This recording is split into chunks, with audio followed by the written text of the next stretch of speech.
Welcome to this quick video to explain what is going on in the oil market right now. To understand what's happening on the screen in front of you, you need to understand a bit about contango and backwardation. So I'm going to get onto that in just one moment. But let me have a look at the live prices now. May oil futures, you can see this right on the ladder in front of me. May oil futures are trading at minus $40 a barrel. In effect, you can, or if this could happen, you could buy oil for delivery today at negative $40. I've been trading for nearly 20 years. I've never seen anything like this quite so sharply. On this chart, I'm actually looking at the relationship between May oil compared to June oil, and it's showing minus 20. That's not true, actually, because if May oil is trading at now minus $35 a barrel, June oil is trading at $20 a barrel, and this is a $50 difference between the price of oil for delivery today compared to the price of oil for delivery in June. So this is absolutely phenomenal. Oh yeah, now that chart has caught up. The spread's caught up there. That's more like it. Minus 57. Minus 57. There's a $57 spread between May and June oil delivery. I've never seen anything like this. So in order for you guys to understand what's going on, let me explain a little bit about some deep theory when it comes to understanding the oil price. I'm going to talk about when I last saw something like this in 2011 when we had the Arab Spring. So I'm going to try and keep this short and sharp. First of all, this is a quick Bloomberg chart showing, well, just what I've shown you, the front month, so the oil price for delivery now being much, much cheaper than the oil price for delivery in the future. I'm going to come back to that chart at the moment.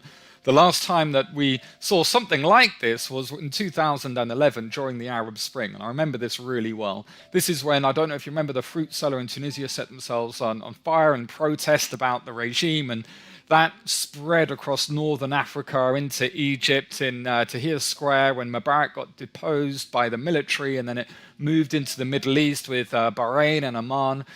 And what happened during this time in 2011 is a lot of US traders took delivery of oil. So normally when you trade in the futures market, 98% of those contracts being traded don't go to physical delivery. But back in 2011, a lot of the US traders took delivery of oil and Cushing became full. Cushing is a huge storage facility in Oklahoma where a lot of US oil gets stored. The USA has diversified its storage capacity somewhat since 2011 for sure, thanks mainly to the Seaway pipeline, but the Cushing element is still a big factor here. So when Cushing became full, what that meant was, so let's have a look at the spread now, minus 33. What that meant was, if Cushing is full, if I was to buy oil in the futures market here, if I was to press buy, then I've got to take delivery of it. But if the only place I can store it is already full, then I've got a real problem on my hands because I've got nowhere to put it. Now, what happened in 2011, just to bring everyone back up to speed, was that meant that the price of US oil, despite everything that was going on in the Middle East with the Arab Spring, the price of US oil actually started to tick lower. And that confounded a lot of my colleagues who were trading the spread between Brent, that's the oil that derives its price from the North Sea, and WTI, that's US oil. A lot of traders would normally trade the relationship between Brent and WTI because they would tend to move together. What we started to find in 2011 is the WTI price started to move lower and the Brent price started to move higher. And that's because there was nowhere to store it. And that's exactly what we're seeing in the prices today. I don't know how many traders out there remember this and can relate to this scenario, but that absolutely what's happened since the coronavirus outbreak and since the Saudi-Russia power play is that storage capacities have been getting full. No one wants to receive oil now. They don't have anywhere to put it, which is why it's absolutely fine to receive it in June. We're trading at $20.39 in June. For December oil, we're trading all the way at $32, certainly, but for oil now, no one's got anywhere to put it. To understand why that's the case, let's have a look at the difference between contango and backwardation.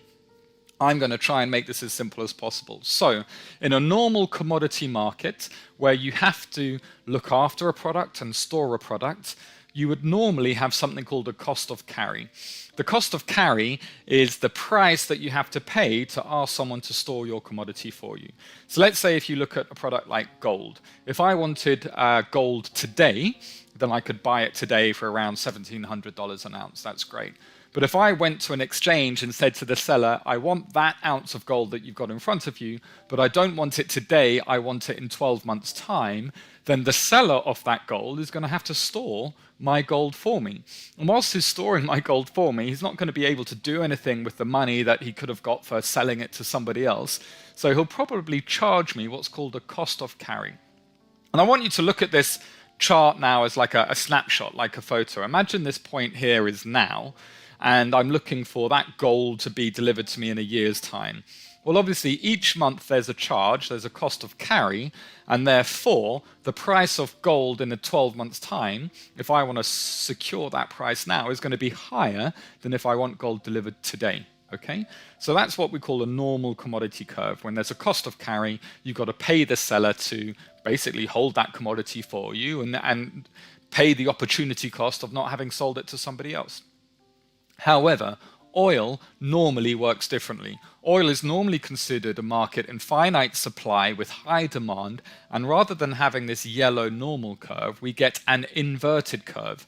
And it's this inverted curve that means that there's a real belief that there's limited supply, and there's a belief that there's high demand, and therefore people are willing to pay more to receive oil now than they are if they have to wait. And the shape of this curve, or the slope of the gradient of this curve, is really determined by something called the convenience yield. If I find it incredibly convenient to have it delivered to me now rather than in 12 months' time, then I want to pay a higher price for it now.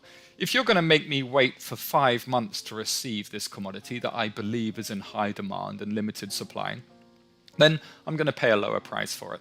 So the first thing to understand here, in a well-supplied market, you get a normal curve. As you look out into the future, the price increases because the price contains the seller's cost of carry. Okay?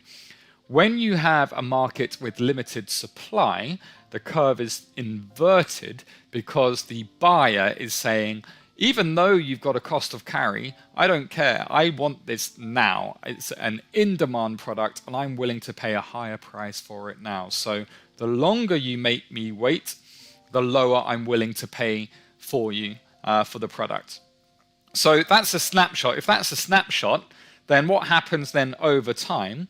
Well, over time, this is the expected future price of the product, okay? This is a meandering along over time till maturity. Normally, a product that's in contango, so with a normal curve, normally, a normal curve, which is this yellow curve, okay? That divergence as a result of the cost of carry dissipates over time as we move forward in time. So the curve is moving lower and lower and lower and lower until we reach the spot price. However, when we have an inverted curve, as we often see with oil, that futures price moves higher to meet the expected future spot price, because obviously as time passes, it's less convenient for me to have it earlier because we're getting closer to the expiration of that futures contract. So in oil, futures contracts expire every month, okay? Normally, oil has an inverted curve and is in what we call backwardation. Backwardation means the nearer price is more expensive than the farther price. Okay, the farther price is cheaper, which is why over time that farther price has to move higher in order to meet the current spot price that we see trading physically, the oil that you can actually see and touch. So what's happening that's strange now is actually all about convergence, and I've had a lot of people ask me about this question. We're now trading at minus $25 for the May future. A lot of people are saying to me, this doesn't make any sense. You might as well buy oil now in the futures market, get it delivered to you, hold it for a day, and then sell it for $20. You're making $44 a barrel. If you do that for 100,000 barrels, and that's a significant trade that you're looking at, and it's here, it's available now if you had somewhere to put it, if you had the capacity to take oil now, if you had the margin, if you had the funds, if you wanted to take oil now. What's happening now, and look, we were nearly $40, minus $40. We're back already to minus 23. What's happening now with this oil futures contract that's about to expire, no one wants to touch it. You know, you've seen this, the liquidity is coming back slightly, but you've got severe gaps in liquidity, which means that, look, everyone's now moved over, we've rolled over to June, despite the fact it looks like there's money on the table here now for anyone that wants to buy this May futures contract. There's nowhere to put it, there's no appetite to do so, and it creates a severe distortion to prices. Talking about distortion to prices, I'm going to come back to those conclusions in a moment, but I wanted to also then look back to 2008. This is the interesting thing I find about markets. Patterns repeat themselves.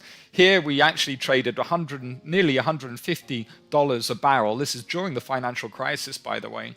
We started to sell off, and this is when we had a $40 spike in oil. And again, that was all due with the calendar month rollovers. Many traders were short, they were holding onto their short positions, and all at the same time they got squeezed higher, pop, and had to exit their positions before expire, which normally happens about 9 p.m. UK time.